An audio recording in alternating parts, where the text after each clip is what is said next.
Boris Johnson has been warned by George Galloway not to sell out UK fisheries in any post-Brexit trade deal with the European Union, as he claimed it risks seeing Conservative voters in coastal areas turn against the party. Negotiations over a future trading relationship between Britain and the European Union have entered a critical stage, with less than a week remaining to have a deal in principle in place before the October 15 deadline set by Boris Johnson. During the 6 months of talks, both sides have stood firm on several crucial red lines, one of which is fisheries. Britain, which has long been seen to hold the upper hand in fisheries talks, is looking to reduce the access European Union vessels can have in UK waters after Brexit.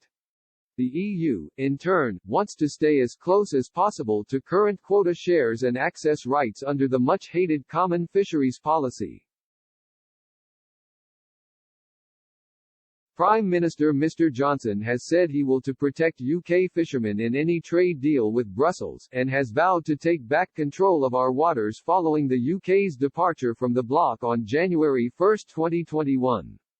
But there are fears UK negotiators will have to make some concessions to the EU during the final stages of their talks in order to quickly get a deal over the line in time for the end of the transition period.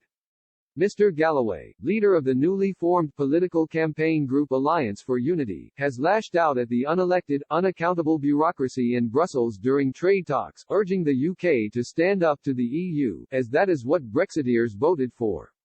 But he also sent a huge warning to Mr. Johnson over in plans to sell out Britain's coastal communities and said such a move would not be forgotten by UK voters. Mr. Galloway told Express.co.uk, "If there is a deal, it will need to be congratulated, but if it is a bad deal, it will need to be condemned. The main problem in the negotiations has not been the British government, but the unelected, unaccountable bureaucracy in Brussels. We must stand up to them, and that is what the British people voted for when they voted for Brexit."